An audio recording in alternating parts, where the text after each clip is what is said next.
Wow, we're back. Just when you thought we were not going to come back, here we are, still at the Ballarat International Foto Biennale. We're Harri and Sally. And we have a very special guest here today. Harri, who's our special guest and why?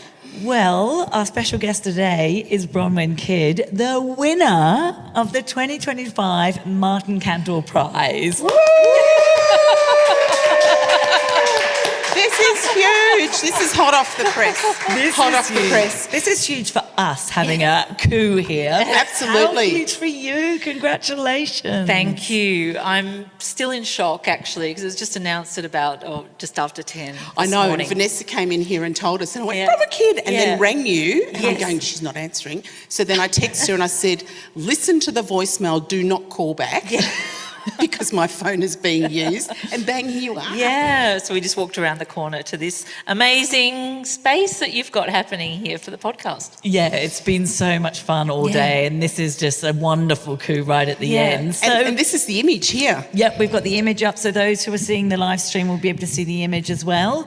Why don't you talk us through the image a little bit, and was it made for the prize in particular, or... talk us through There's quite a lot to the image. Polly and I met Polly in 1992 in London. I left Melbourne in 1992 and went to London, and I was given Polly's number by a photographer that I was working for, and I called her up, and I met up with her, and I ended up working for her, assisting her in 1992. Oh, wow. So we formed a friendship, and over the years, even when I became a photographer fairly quickly, when I arrived in London, Polly would still ring me up and say, would you like to come on this shoot or that shoot? Yeah. And you know, of course, you don't say no to being on an amazing shoot with Michael Hutchence or someone like that. Oh, no, thanks. Sorry, I'm busy. Sorry, I'm busy. No. We just had a really nice bond, and of course I came back to Australia. Polly's now in LA, and careers just happen and life just happens, and I got in contact with her a few years ago and said, I'd love to take your portrait, and she said, I'd love that too, but we just couldn't make it happen between COVID and various things, and she's so busy when she comes here for her own shows. That's there's a lot of time that's spent promoting herself. She hasn't got the time.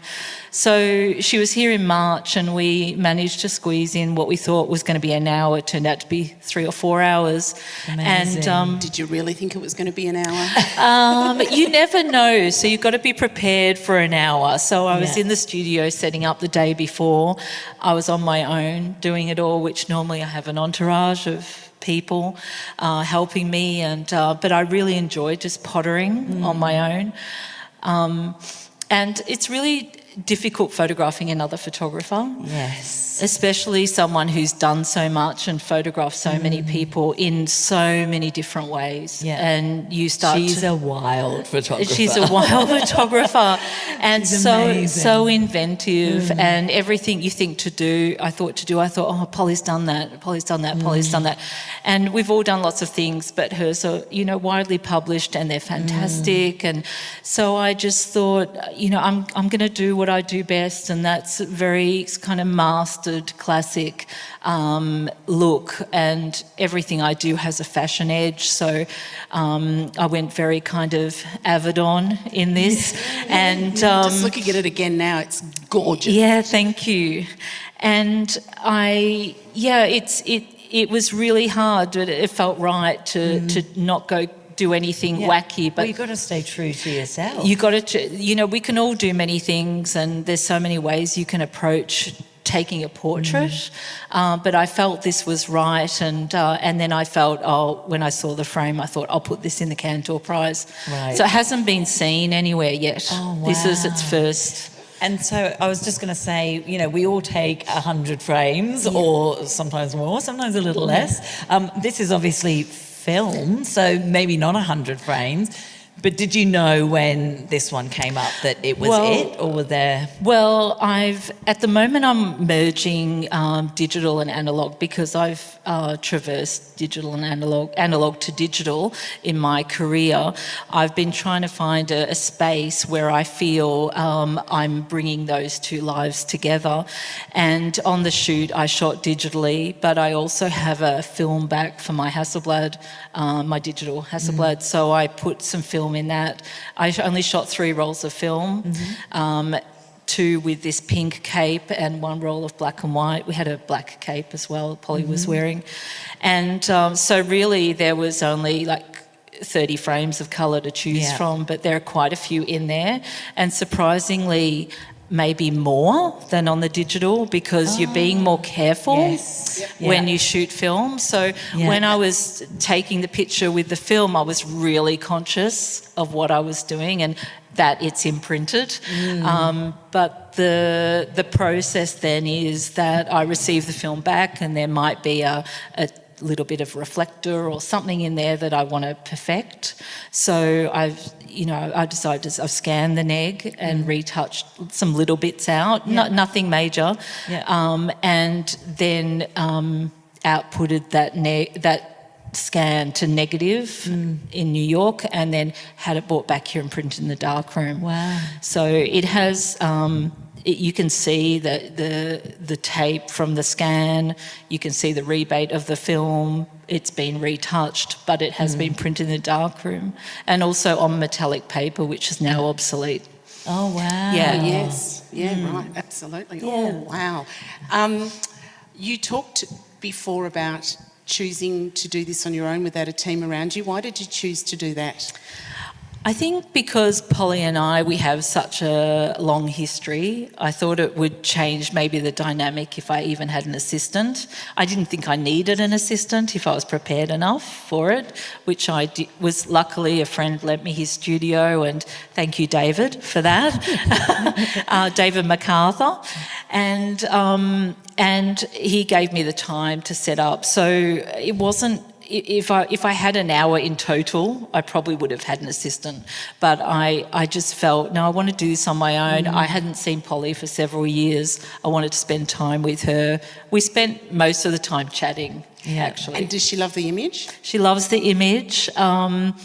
She will be using it, I believe, for some promotion for herself. Does she know you've won? She knows I've won. Oh, yeah, that's fantastic. Yeah, I messaged her and she's messaged back and she's really pleased. And I just said to her, I'm mostly pleased because of our history. Yeah, it's a really nice story, and she's such a great person, and she was a wonderful person to be around. You know, when you hit a place like London. Yeah. Well, absolutely. So warm and friendly. That's what you need when you're there, don't you? Yeah. So I guess I just want to ask, are awards something that you normally enter? Is it something that is on your sort of radar to get your work out there?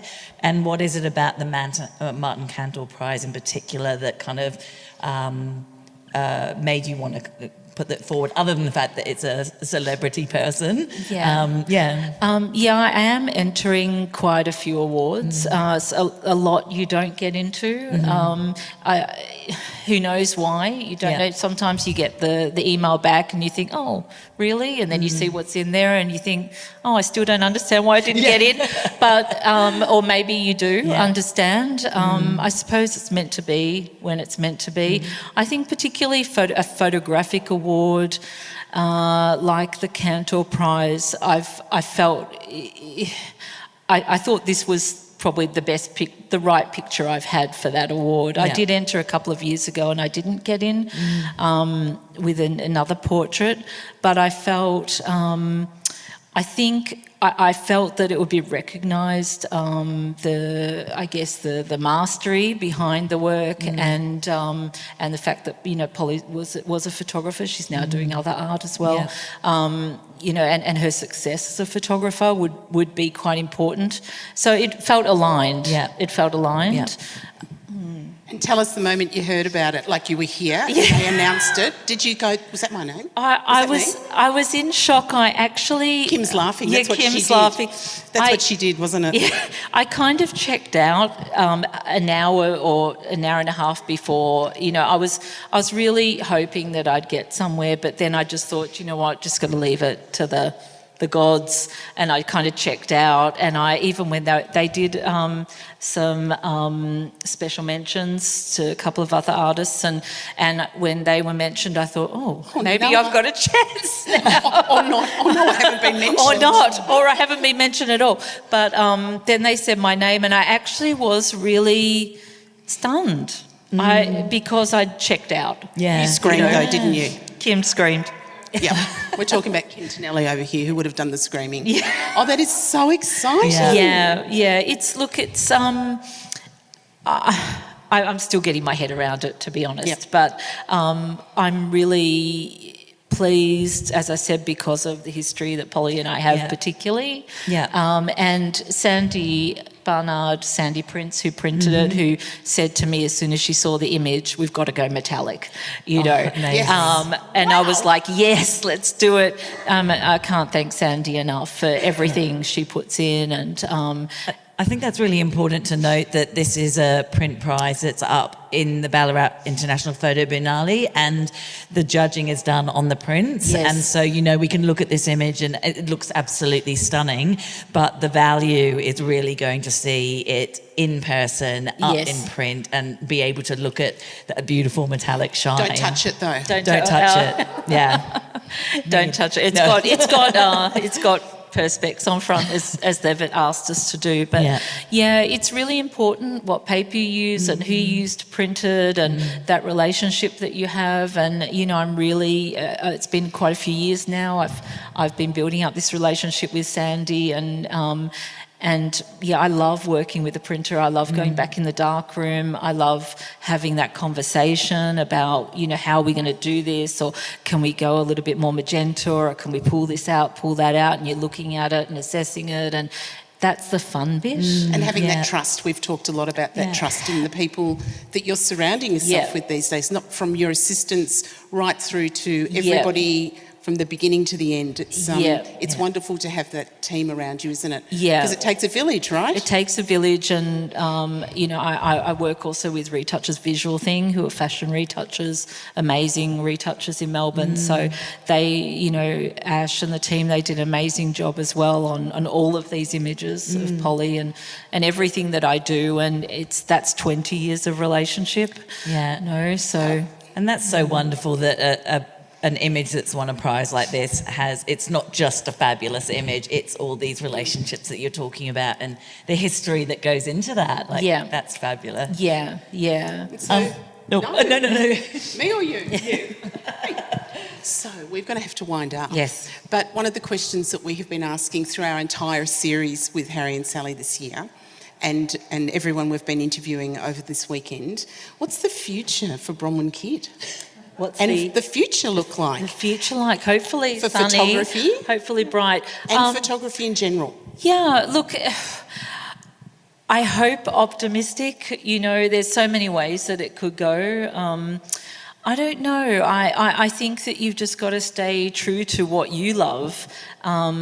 We are so saturated with everybody's opinion these days, and everybody's images, and what everybody's interested in. And I just think it's about, you know, I'm learning more and more just to stay in your lane and do what you feel you are really passionate about.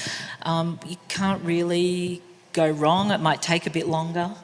It's a theme that we've been hearing over and over and over again about everybody owning what they're doing and feeling confident and coming from the heart. And what a beautiful spot to finish, do you think? Well, yeah, absolutely. Let's have a hug in and congratulations again. Yeah, congratulations, Bronwyn. Thank you. Absolutely, congratulations. Beautiful image. Thank you. And where can we see the prize? Yeah, the prize is on, the Martin Kantor Prize is on in the hub, in the government hub. In the government hub. Thank you, Bronwyn. Sally threw me under the bus. I did. And Bronwyn picked me right up. Right under there. Did you like that? Well, Harri, thank you, darling. We've had a fantastic Sally. time. And thank you, Ballarat, for having us. Thank you for putting on this incredible festival. Well done, Bronwyn. Thank you. And see you next time. Adios. Congratulations. Thank you.